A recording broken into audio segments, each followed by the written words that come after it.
বোলো আপোনালোকৰ কিবা হেৰাইছে নেকি মই বোলো যোৱা নিশা আমাৰ বিগ্ৰহভাগ চুৰি হৈছে তেতিয়া কৈছে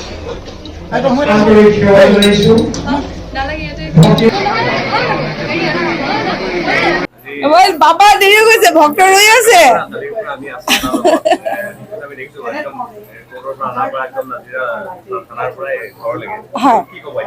কি কম আৰু মানে বাবাক নোহোৱাকে থাকিব নোৱাৰো সেইটোৱে কথা কিন্তু হ'লেও একদম এই বাবা আছে বাবা সন্মুখত মই একদম মিছা কথা কোৱা নাই যদিও সেইদিনা বিগ্ৰহভাগ আছে বিগ্ৰহভাগ নাই কিন্তু বাবাৰ শক্তিক মই অনুভৱ কৰি আছো তাৰমানে আমি একদম অগ্নিনাভ বাবাৰ ইয়াতে থাকি কৈছো তিল বিন্দু মই অনুভৱ কৰা নাই যে বাবা নাই কাৰণ বাবা মোৰ হৃদয়ত সদায় আছে ভক্তপ্ৰাণ ৰাইজৰ হৃদয়ত সদায় আছে সকলোৱে চকু মুদিলে বাবাক পায় গতিকে সেইদিনাখন সেই ফটোখনতে মই তেওঁক সজাইছো আৰু তেওঁ আমাৰ লগতে আছে সদায় থাকিব সেয়া এতিয়া হ'ব আৰু হোম হ'ব যজ্ঞ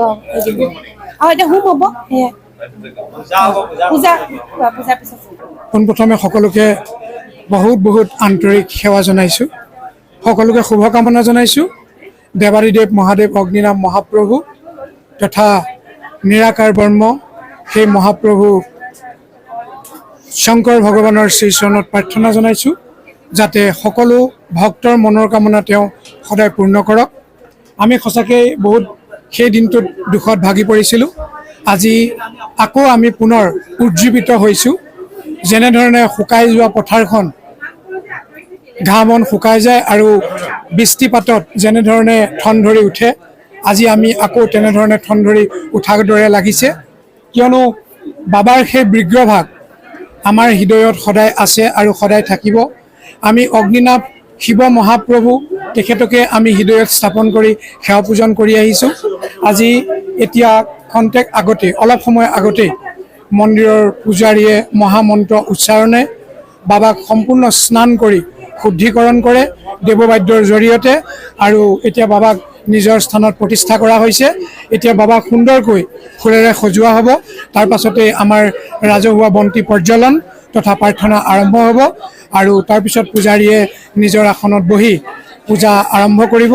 পূজাৰ শেষত ভক্তসকলে যি তেওঁলোকৰ মনৰ কামনা সিদ্ধি অৰ্থে সৎ কামনাৰে তেওঁলোকে বাবাৰ শ্ৰীচৰণত নৈবেদ্য আগবঢ়াইছে সেই নৈবেদ্যভাগ বাবাৰ শ্ৰীচৰণত উৎসৰ্গা কৰা হ'ব আৰু তাৰ পাছতেই যজ্ঞ আৰম্ভ হ'ব আৰু যজ্ঞৰ শেষত আৰতি কৰ্মৰে আজি দিনটোৰ পূজা পাৰ্বণ যজ্ঞ সকলো সমাপ্ত কৰা হ'ব আজি কি ক'ব বৰ মহান আমাৰ কাৰণে বৰ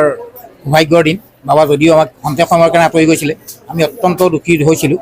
মানে বুজাব নোৱাৰাকৈ এতিয়া আমি বাবাক ঘূৰাই পাই আকৌ পুনৰ আজি প্ৰতিষ্ঠা কৰিছোঁ খুব ভাল লাগিছে ইয়াৰ পিছত এতিয়া ধৰক আমাৰ পূজা হ'ব পূজাৰ পিছত হোম যজ্ঞ হ'ব লগতে শ্ৰী বিষ্ণুৰ সহস্ৰ নাম পাঠো আজি ইয়াতে হ'ব আমি এই কাৰ্যসূচী কৰিম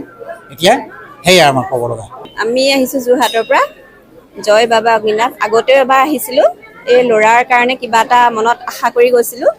এতিয়া সেই ফল পালোঁ নিৰ্মালী ঘূৰাই দিবলৈ কৈছিলে আই মাতৃয়ে নিৰ্মালী ঘূৰাই পেলাই আৰু আমাৰ নিজৰ কাৰণে কিবা ভাবি থৈছিলোঁ তাৰ শৰাই দিবলৈ আহিছোঁ বহুত মহিমা থকা মন্দিৰ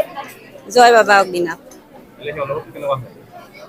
খুবেই ভাল লাগিছে খালি আৰু খুব ভিৰ হৈছে কাৰণে অকণমান মানুহবোৰৰ কষ্টও হয় কিন্তু ভগৱানক পাবলৈ সেইকণ কষ্ট কৰিবই লাগিব মই অসমৰ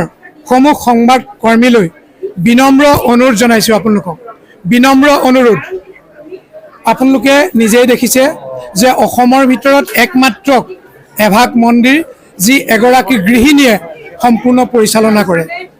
গতিকে তেখেত গৃহিণী হিচাপে কেতিয়াবা কোনোবা সংবাদ কৰ্মীয়ে তেখেতৰ মন্তব্য জানিব বিচৰাত কেতিয়াবা কিছু কওঁতে ক্ৰুটি হৈ যাব পাৰে গতিকে যিহেতু তেখেতে প্ৰেক্টিচ নকৰে কাৰোবাক কম বুলি গতিকে যেতিয়া অকস্মাতে তেখেতক কিবা এটা প্ৰশ্ন সোধা যায় তেতিয়া কিবা কথাৰ বিজুতি ঘটিব পাৰে যিহেতু বিভিন্ন তেখেত সাংসাৰিক হয় গতিকে সেই হিচাপে সংবাদ কৰ্মীক কওঁ যে আপোনালোকে পজিটিভ দিশবিলাক চাব নিগেটিভ দিশবিলাক নাচাব আপোনালোকে গঠনমূলক সদায় দিহা পৰামৰ্শ সমাজত আগবঢ়াব কাৰণ আপোনালোকৰ প্ৰত্যেকটো বাতৰি ৰাইজে আস্থা সহকাৰে গ্ৰহণ কৰে গতিকে সমাজত বিভ্ৰান্তিকৰ আপোনালোকে সৃষ্টি নকৰিব সমূহ কৰ্মীক মানে সংবাদ কৰ্মীক মই বিনম্ৰ অনুৰোধ জনাইছোঁ এইবাৰ মানে আমি প্ৰথম আহিছোঁ মই আহিয়ে ইয়াত দেখিছোঁ মানে এনেই আগৰ পৰা গম পাই আছিলোঁ কিন্তু ইয়াত আহিহে আমি এটা আচল তেখেতৰ মানে হেৰিটো মহিমাটো আমি গম পাইছোঁ বহুতে কৈ থকা শুনিছোঁ কিন্তু সেইদৰে আহি আছোঁ আপুনি বিচৰা বাতৰি পাব কেৱল নিউজ 18 এপত নিউজ 18 এপ ডাউনলোড কৰিবলৈ স্ক্যান কৰক এই QR কোড গুগল প্লে ষ্টৰতো পাব এই নিউজ 18 এপ